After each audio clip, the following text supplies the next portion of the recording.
Ja, willkommen zurück. Heute geht es um die Navigation der Garmin Forerunner 965. Ich möchte euch heute mal mit auf die Reise nehmen, wie die Navigation funktioniert, beziehungsweise wie das Ganze dann hier abläuft. Ich habe die Route jetzt hier selber über Komoot geplant. Dazu müsst ihr aber wissen, wenn ihr Komoot nutzen möchtet, beziehungsweise die Schnittstelle zwischen Garmin und Komoot, dass ihr hier auch ein Premium-Abo braucht oder das Weltpaket oder das Regio-Paket der Region, wo ihr unterwegs seid. Dann funktioniert das Ganze auch. Sonst in der kostenlosen Version ist das leider nicht möglich. Ihr habt aber auch die Möglichkeiten, die Routenplanung über Garmin Connect selber zu machen. Ich habe zum Beispiel mal in einem Tutorial erklärt, das verlinke ich dir oben mal, wie man das Ganze hier in der App macht. Und da kannst du dann entsprechend auch deine Routen planen ohne Probleme. Aber ich würde sagen, wir gucken uns das Ganze jetzt mal auf der Uhr an, wie die Strecke aussieht und wie das Ganze dann hier abläuft. Ja, und da haben wir schon die Garmin Forerunner 965. Und ja, wir werden das Ganze jetzt hier gleich im Laufen machen. Als erstes schauen wir uns erstmal den Akkustand an. Der liegt momentan bei 78%. Der ist jetzt wichtig dafür, dass ich euch einfach mal zeigen will, wie das Ganze dann hier im Akkuverbrauch ist, beziehungsweise mit dem Akkuverbrauch, weil ich werde hier das Ganze mit Multiband durchführen, das heißt mit dem besten GPS, was es gibt. Und Navigation und Multiband ist so ja ziemlich das Akkuraubendste, was es gibt. Darüber hinaus ist das Ganze hier im Always-On-Display, das heißt also, das Display wird hier eingeschaltet sein. Ich habe die Helligkeit auf Mittel eingestellt und die Dauer der Helligkeit beziehungsweise des eingeschalteten Displays, also bevor es hier so abdunkelt, auf Mittel. Ja, dann gehen wir mal in die Aktivität hinein. Ich mache, wie gesagt, das Ganze übers Laufen. Hier bekommen wir erstmal einen täglichen Trainingsvorschlag, den will ich jetzt nicht haben. Wir gehen auf die mittlere Taste, drücken hier länger drauf und dann gibt es hier die Laufeinstellung bzw. hier die Navigation. Und wenn wir hier auf die Strecke gehen, sehen wir alle Strecken, die hier mit Garmin Connect synchronisiert worden sind. Ich habe hier die Navigationsteststrecke mit 7,61 Kilometer und plus Wegpunkte. Ich habe nämlich auch noch Wegpunkte gesetzt, das zeige ich euch dann während der Navigation, was das bedeutet. Das wählen wir jetzt mal aus, dann bekommen wir hier schon ein kleines Profil angezeigt. Wir können uns dann auch nochmal anschauen, ja, wie die Strecke auf der Karte aussieht. Da bekommen wir dann nochmal eine kleine Kartenansicht. Das könnt ihr vorab schon mal anschauen. Ja, jetzt will er meinen Herzfrequenzsensor verbinden. Das möchte ich jetzt aber nicht, weil ich einen Test dafür mache. So, dann sehen wir hier schon mal die Karte. Die Laufrichtung ist hier eingeblendet. Und wir können uns die Strecke dann auch rückwärts laufen lassen. Also das heißt umgekehrt, wie ihr es geplant habt. Dann könnt ihr euch das Höhenprofil schon mal direkt anschauen. Wir sehen hier 152 Meter geht es heute hoch. Und der höchste Punkt liegt bei 243 Höhenmeter. Wenn es ein bisschen flackert im Display, bitte ich das zu entschuldigen. Das liegt einfach hier an der Frequenz. Ich habe leider nicht so ganz die Möglichkeit, das hier auf dem iPhone optimal einzustellen. Ich filme es gerade im iPhone, weil hier auch die Frequenz sich manchmal ändert, je nachdem wie hell das Display hier ist. Ja, und dann haben wir noch die Möglichkeit, uns auch die Anstiege generell anzeigen zu lassen. Das wäre jetzt zum Beispiel Climb Pro, was ich hier nutze. Das müsste ich separat nochmal einstellen. Das sehen wir jetzt hier. Wir haben hier 2 Anstiege. Und ich lasse mir aber auch die Abstiege anzeigen. Das Ganze ist hier ein Abstieg. Dazu später dann auch nochmal mehr. Ebenfalls habt ihr die Möglichkeit, auch einen sogenannten Pace Pro Plan zu erstellen. Das mache ich jetzt an dieser Stelle nicht. Das heißt also, ihr könnt sagen, für die Strecke, ich möchte jetzt hier eine Zielpace oder eine Zielzeit haben. Dann wird das Ganze immer in Splits eingeteilt und ihr werdet dann geleitet, dass ihr dann auch das Ganze in dieser Zielzeit schafft. Das ist an dieser Stelle natürlich auch möglich. Wie gesagt, ich möchte das Ganze jetzt nicht haben, weil dann kommen hier ständig Meldungen, wenn ich jetzt beim Film stehen bleibe. Und das ist jetzt ein bisschen hinderlich. Aber das ist auf jeden Fall hier mit der Uhr auch möglich. Ich werde dazu dann wahrscheinlich auch mal ein Tutorial machen und euch mal zeigen, wie das Ganze dann live aussieht, wie man es einstellt. Und dann gehen wir das Ganze mal gemeinsam durch. Darüber hinaus haben wir natürlich auch die Möglichkeit, nach Point of Interest zu navigieren. Das heißt also, wenn es da einen bestimmten Punkt gibt, den ihr haben möchtet. Oder Around Me, wenn das Ganze jetzt aktiviert, werden dann alle möglichen Einkaufsläden bzw. dann auch Parkplätze etc. euch angezeigt. Dann haben wir natürlich auch die Roundtrip-Routing-Funktion. Das heißt also, die Uhr errechnet hier 3 Strecken. Ihr könnt hier verschiedene Kilometerzahlen angeben und dann auch sagen, ich möchte hier in die beliebige Richtung Nord, Süd, Ost. Und dann wird aufhand einer Heatmap das Ganze berechnet, beziehungsweise die Uhr berechnet ist und schlägt euch das Ganze vor. Und dann könnt ihr danach laufen. Ich habe das mal mit der Phoenix habe ich es gemacht, das verlinke ich dir oben mal. Da bin ich das mal getestet oder ausprobiert. Da seht ihr, wie das Ganze funktioniert. Ich werde das aber mal irgendwann auch demnächst mit den neueren Uhren dann nochmal machen, um hier mal das Update zu zeigen, ob sich was verbessert hat oder geändert. Dann können wir gegen alte Aktivitäten antreten, die wir hier haben. Das wären hier zum Beispiel diese Aktivitäten. Da könnte ich mal gegen antreten, wenn ich möchte. Beziehungsweise diese nochmal machen. Koordinaten und generell die Karte verwenden ist an dieser Stelle auch möglich. Wie gesagt, wir starten jetzt. Wir gucken nochmal auf den Akku bei 77%. Und ja, dann würde ich sagen, laufen wir jetzt einfach mal direkt los. Ja, wenn wir mal einen kleinen Blick auf die Karte werfen, ich bin jetzt hier noch im Wohngebiet, sind wir hier noch gerade unterwegs, dann können wir auch ganz gut erkennen, dass wir hier auch Straßennamen haben, beziehungsweise hier Rosenweg, Asterweg, also auch die Bahnlinie wird hier ganz gut eingezeichnet, also das ist alles hier vorhanden. Wie gesagt, hier, ich habe das Ganze auf mittlere Einstellung. Das heißt also, das Ganze dunkelt immer so nach einer mittleren Einstellung ab. Ich könnte es auf länger stellen, dann wird es so ein bisschen länger leuchten. Ich will es einfach mal so in der normalen Einstellung testen, wie ich das Ganze hier auch nutzen würde. Aber ihr seht auf der Karte ganz gut das Ganze abgebildet. Und wir sehen auch, ich habe eine Doppelung der Route. Das heißt also, ich laufe jetzt hier hoch, laufe aber auch gleichzeitig zurück. Das kann man auch sehr gut erkennen. Wir haben hier jetzt 2 Pfeile, links, also vorne und zurück. Und das ist der Grund, warum hier so die doppelnden Pfeile angezeigt werden.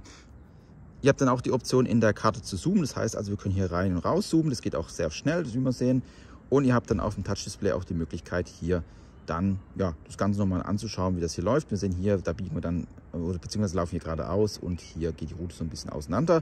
Und hier in dem Bereich laufen wir die Route dann hier zusammen.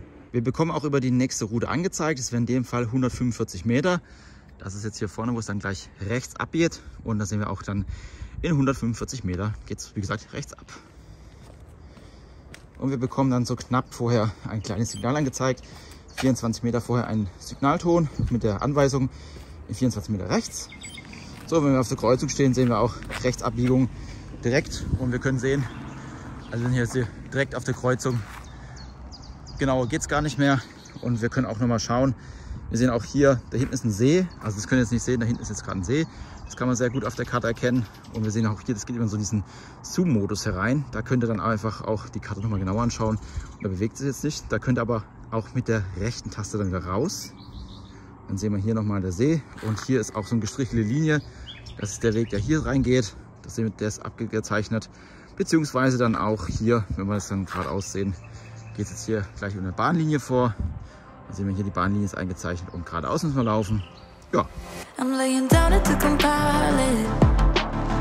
Oh no, I see you only when you're ballin'. Oh no, I don't even care to doubt. I see you in a while, 'cause this time. Ja, was wir jetzt sehr gut erkennen, wir müssen geradeaus laufen. Das heißt also, hier vorne ist eine Kreuzung. Ja, und da sehen wir auch, dass hier kein geradeaus-Symbol gibt, weil es gibt ja die Strecke, da kommen wir nachher quasi hier zurück. Das können wir ganz gut sehen an der lilanen Linie. Und ja, das ist nicht abgebildet, also ihr müsst so lange geradeaus laufen, bis dann die Abbiegung kommt, wie in der Fahrschule. Ebenfalls ganz gut zu erkennen ist, wir haben hier ein Neubaugebiet, das ist hier jetzt. Das ist nicht mal ein Jahr alt und das ist jetzt hier schon auf dem neuen Kartenmaterial dabei. Beziehungsweise wird zumindest hier schon mal angezeigt, was die Straßen angeht. Und das finde ich schon wirklich sehr gut, sehr up to date. Ja, dann würde ich sagen, laufen wir geradeaus. Wir wollen nachher den Berg da hoch. I don't wanna fall in love like this, but I can't help to fall for you repeatedly. Ja, was vielleicht für den einen oder anderen Radfahrer auch interessant sein dürfte. Wir haben jetzt hier zum Beispiel eine Straße, eine Bundesstraße, die B3, und die ist hier auch gelb hervorgehoben. Das heißt also, auch hier gibt es Unterscheidung, was die Straßen angeht, von welcher Qualität sie sind. Und in 390 Metern biegen wir ab. Das ist jetzt hier eigentlich nicht 390 Meter. Wir sehen auch, der Kreisel wird als Abbiegung angezeigt, aber die nächste Abbiegung wird erst oben stattfinden. Das heißt also, diese Kreiselabbiegung hier oder ja, diesen Kreisel, was wir hier laufen, das habe ich jetzt nicht als Hinweis bekommen. Das ist schade, aber das ist leider immer noch ein Garmin-Problem. Ja, wir nähern uns jetzt der Abbiegung. Ich bitte die Straße entschuldigen, ich muss ja leider über die B3. Und wir sehen auch hier bekomme ich dann die Abbiegung, die mir angezeigt worden ist. Also wir müssen jetzt hier über die Straße und es ist auch wirklich sehr gut angezeigt, wie das Ganze hier funktioniert. Übergehen und direkt hoch. Und hier sehen wir dann, hier gehen wir nachher runter. Die Strecke wird dann hier nicht angezeigt, beziehungsweise hat die Pfeile runter zu uns. Und wir laufen jetzt hier rechts lang und dann sehen wir auch hier Doppelung der Route nochmal. Das wird hier auch später nochmal zurückkommen. Das haben wir dann auch dabei. So. You know exactly how to look like this. Holding in a bag full of goods and needs. I need a night like this. Knowing it's a risk 'cause you're using it. You got all your Berg. Da bekommen wir auch das Höhenprofil nochmal angezeigt. Das haben wir gerade eben schon gesehen. Wir sehen auch, dass wir 41 Höhenmeter geschafft haben und 116 Höhenmeter vor uns sind. Darüber hinaus seht ihr dann auch im Profil, ja, wo ihr gerade unterwegs seid. Das heißt, also das Grüne habt ihr gemacht. Und das Blaue steht noch vor euch. Ja, dann kommen wir noch zum Climb Pro. Das ist ja das, was ich aktiviert habe. Da bekommt ihr dann am Berg nochmal direkt angezeigt, wo ihr am Berg seid, was die vertikale Geschwindigkeit ist. Wir sehen hier, durchschnittliche Steigung ist in diesem Berg und bei diesem Berg 9%. Wir haben jetzt noch 40 Meter vor uns. Und wir sehen auch, der Balken ist jetzt fast komplett grün. Das heißt also, der erste Anstieg haben wir gleich geschafft. So, dann sehen wir auch, das Ganze switcht dann hier in den zweiten Anstieg dann rein und der beginnt dann in 410 Metern. Also das heißt also, ihr habt auch eine kleine Übersicht. Der Anstieg hat dann 106 Meter und ist auf 2,41 Kilometer bei einer durchschnittlichen Steigung von 4%. Ja.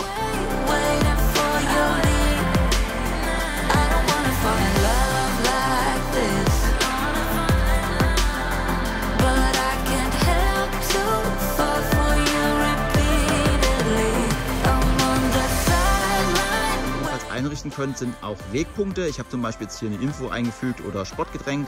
Das sind dann jeweils die Meter, wann das Ganze erscheint. Und ihr habt auch die Option, hier zum Beispiel den Campingplatz zu hinterlegen oder gefährliche Steigung oder. Also hier gibt es dann viele Möglichkeiten, das Ganze zu machen. Und das habe ich jetzt hier, wie gesagt, hier immer so eingestellt als Dummy-Wert. Und so wisst ihr dann auch immer, was auf der Strecke dann euch erwartet, beziehungsweise wann was kommt, was ihr benötigt. Und ebenfalls hier bekommen wir dann 35 Meter vorher einen Signalton, dass hier gleich in meinem Fall die Information kommt. Und ja, es hat sich gerade das GPS nochmal besser navigiert. Wir sind hier 10 Meter noch und dann sind wir auch schon direkt am Ziel.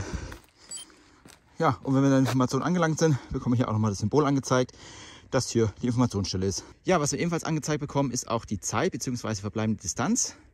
Wir sind jetzt hier, 4,13 Kilometer sind es noch. Die geschätzte Zeit bis zum Ziel sind noch 27 Minuten 30 bzw. 29 und die ETA-Zeit, also die Uhrzeit, wäre dann 20:39 Uhr. Ich bin jetzt relativ langsam unterwegs, weil ich viel filme. Und so habt ihr dann immer eine Abschätzung, wie lange das Ganze dauert. Und ich muss sagen, die Zeiten sind gar nicht so schlecht, auch wenn ihr in den Bergen unterwegs seid. Das trifft es immer recht gut. Ich habe es oft schon beim Wandern benutzt, also beim Wandern gibt es das Ganze auch. Und ja, das ist immer sehr gut. Mal vielleicht eine Viertelstunde daneben, wenn es mal eine lange Tour ist, aber insgesamt dann doch recht gut.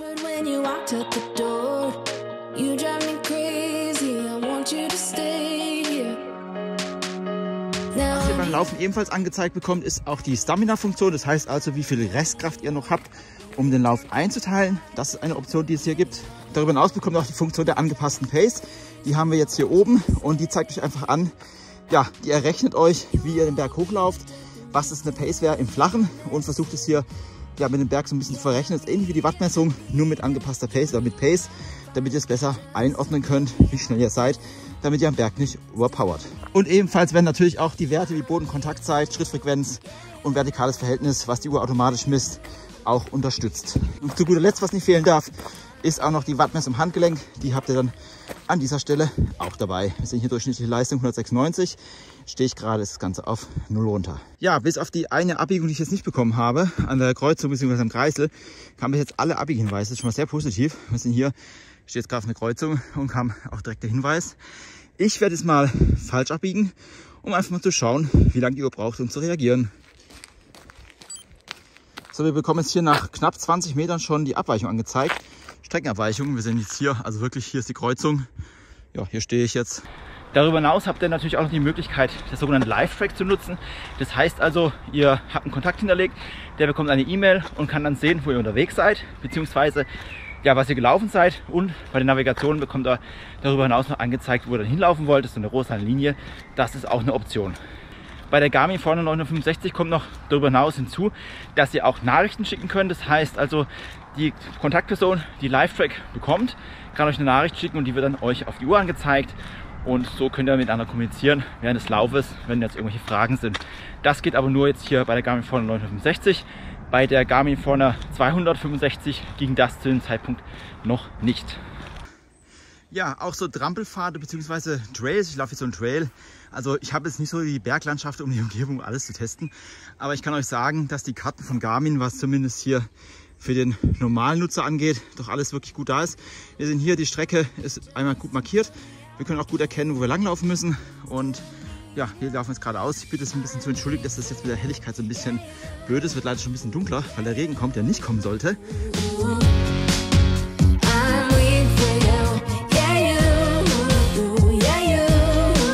Ja, jetzt wollen wir mal ganz kurz schauen, wie das Ganze mit der Navigation aussieht, wenn wir auf dem Datenfeld drauf sind. Ich bitte den Regen zu entschuldigen, beziehungsweise die Tropfen auf dem Display. Wir nähern uns jetzt hier der Kreuzung und dann gucken wir uns einfach mal gleich, was passiert. So, wir bekommen jetzt auch hier 20 Meter vorher unten angezeigt, dass wir jetzt hier abbiegen müssen. Das ist hier rechts. Und wenn wir jetzt einfach mal weiterlaufen, bekommen wir dann auch hier nochmal das Symbol angezeigt, dass wir jetzt rechts abbiegen müssen, wenn wir auf der Kreuzung sind. So, dann geht's hier weiter.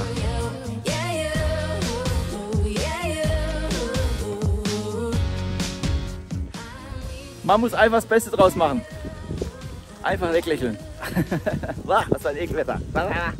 Ja, Thema Regen und Touch-Display, das ist natürlich auch mal schön zu testen. Ich hatte bei der Forna 265 wirklich richtigen Regen. Das ist ja so ein bisschen Nieselregen, was wir jetzt haben. Und wir können mal gucken, wie das Ganze hier funktioniert. Und auch hier haben wir wieder die Schwierigkeit, ja, dass es nicht so ganz gut reagiert. Wenn wir auch hier reingehen. Ja, das gleiche Problem. Ich mache es jetzt einfach mal kurz trocken. So, jetzt haben wir es trocken gemacht. Und jetzt sehen wir hier ganz einfach das Durchwischen. Also tatsächlich im Regen ist es wirklich so der Hit. Aber wir haben immer noch die Alternativen, das Ganze mit den Tasten zu machen, die ich persönlich gerne nutze.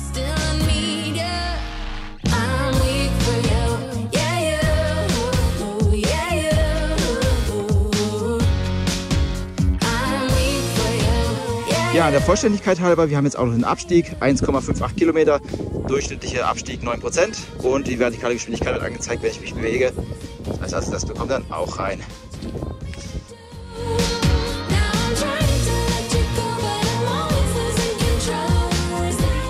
Ja, was wir ebenfalls noch haben, ist ein sogenannter Dark Mode. Das heißt also, wenn es jetzt so dunkel wird wie jetzt gerade, hat die Uhr das Ganze erkannt und wechselt in den Dark Mode. Das heißt also, die Karte wird auch angepasst. Ja, was vorher hell war, ist jetzt dunkel und hier sind die Kontraste einfach nochmal besser. Und so seht ihr dann auch nachts dann, wenn ihr navigieren geht, ohne groß geblendet zu werden, wie eure Route verläuft. Und wir sehen jetzt, wir kommen jetzt hier ziemlich ja, auf die Route, die ich schon gelaufen bin. Und das wird auch sehr gut abgebildet. Das heißt, auch Doppelung der Routen ist kein Problem. Das erkennt die Uhr, was ihr da zuerst laufen müsst.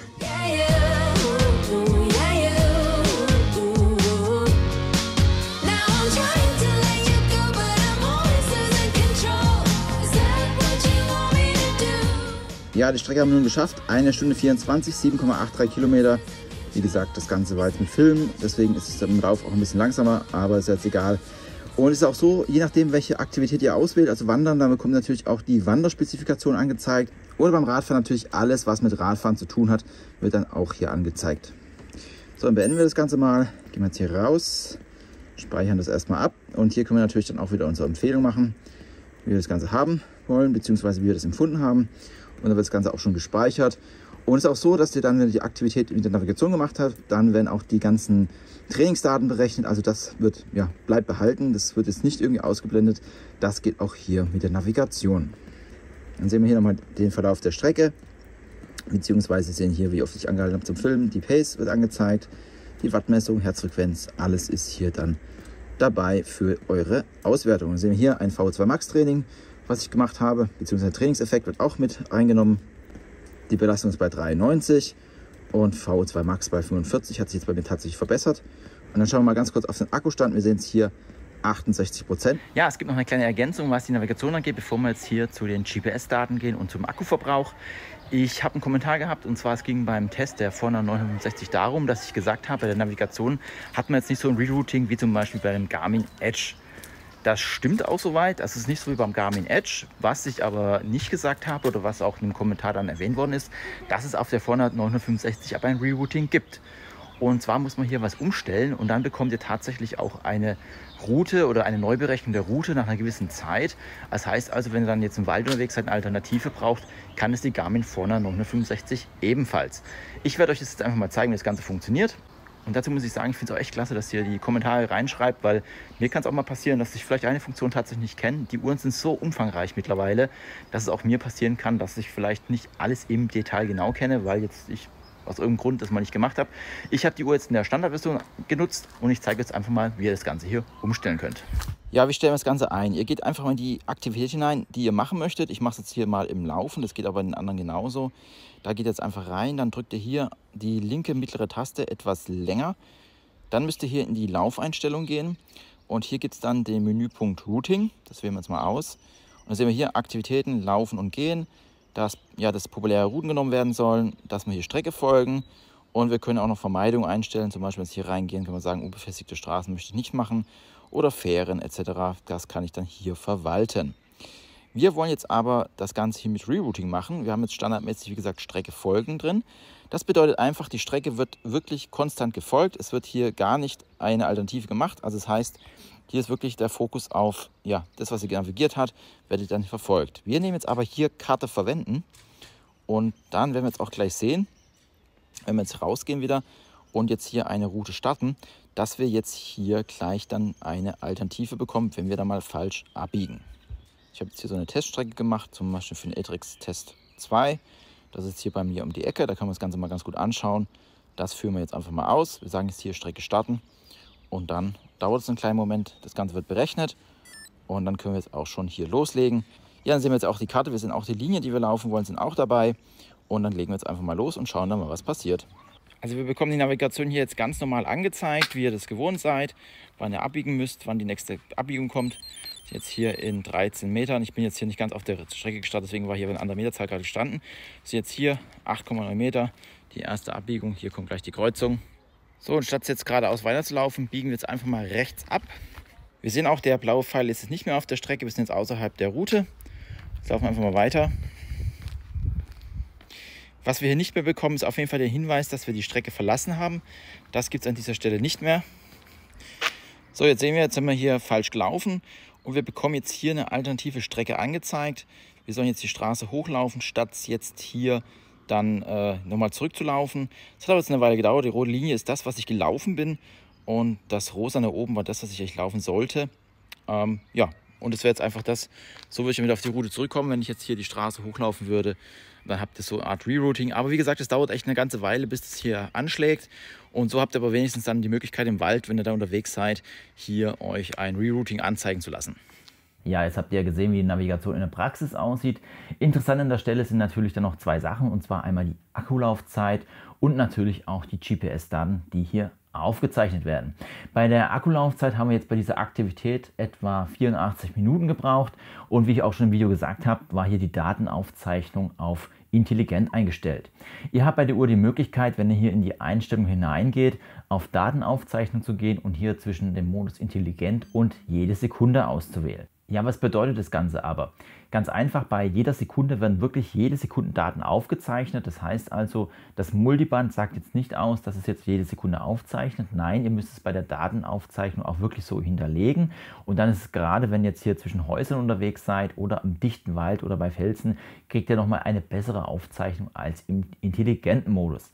Bei der intelligenten Aufzeichnung sucht sich Garmin selber aus, wann, wie und welchem Takt das Ganze aufgezeichnet wird. Ich kann euch aber empfehlen, wenn ihr zum Beispiel jetzt in der Stadt unterwegs seid und Marathon lauft etc., das Ganze hier doch auf jede Sekunde zu stellen. Da bekommt ihr einfach nochmal etwas bessere Werte zusammen.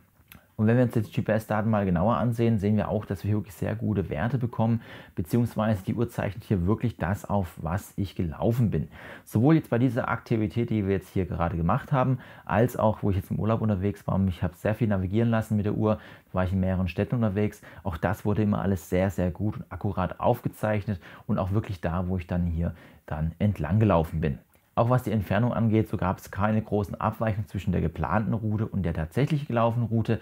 Es kam mal zu 10, 20 Meter Abweichung, aber ich denke, das ist bei einer Strecke von knapp 10 Kilometer dann doch in einem Bereich, wo man sagen kann, das ist hier in Ordnung. Es kommt ja immer darauf an, wenn man mal stehen bleibt. Die Uhren haben manchmal ein bisschen Probleme, wenn man einfach stehen bleibt.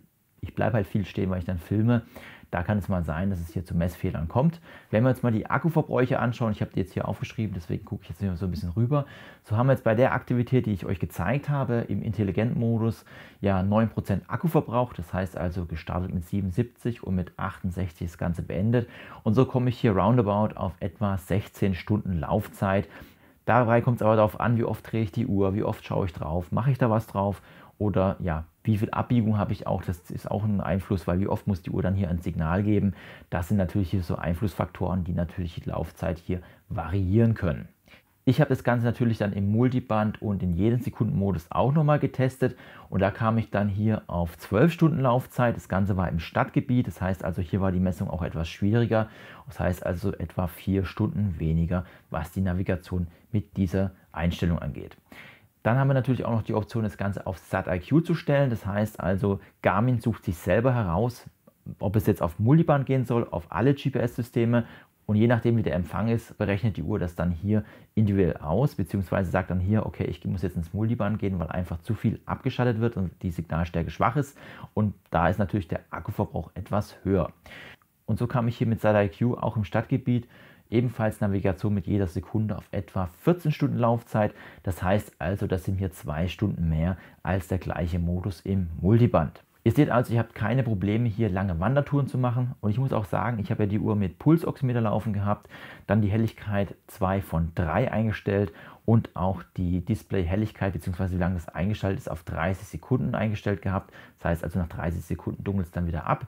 Das könnt ihr natürlich nochmal variieren und deutlich nochmal besser einstellen. So bekommt ihr dann auch nochmal längere Laufzeiten zusammen. Das war jetzt einfach nur hier den Modus, den ich jetzt genutzt habe. Und wie gesagt, ich habe jetzt auch viel immer auf die Uhr geguckt, weil ich immer filmen musste. Das hat natürlich hier auch ein bisschen Einfluss auf die Akkulaufzeit.